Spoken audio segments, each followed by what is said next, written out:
With Thursday's blast in Dilsukh Nagar proving the inability of the intelligence and the security agencies in tackling terror, the debate over the proposed NCTC has been reignited. While the centre claims that a centralised counter-terrorism centre is imperative, the opposition still seems wary and refuses to give approval for a plan that they think would intrude on their federal rights.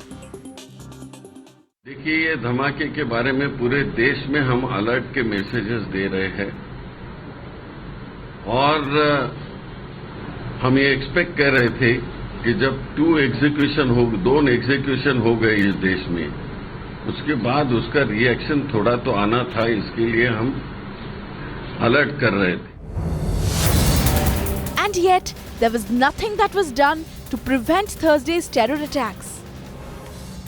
Despite repeated intelligence warnings and MHA security alerts to the states, showing only too clearly just how ineffective the current mechanism is in dealing with terror.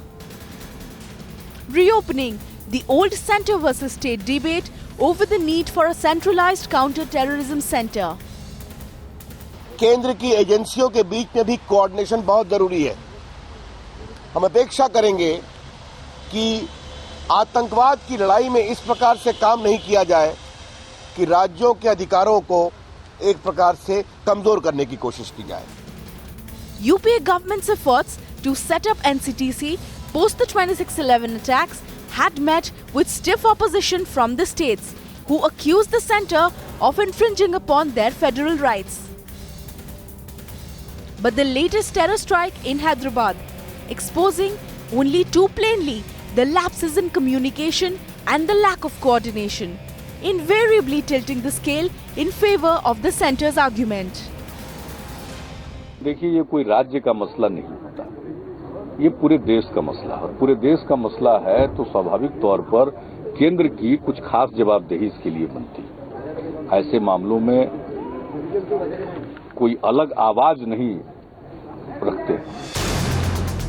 So will the centre and the states finally reach a consensus and put into place an anti-terrorism mechanism that will stop terrorists from spreading their tentacles across the country and beyond? Bureau Report, Times Now.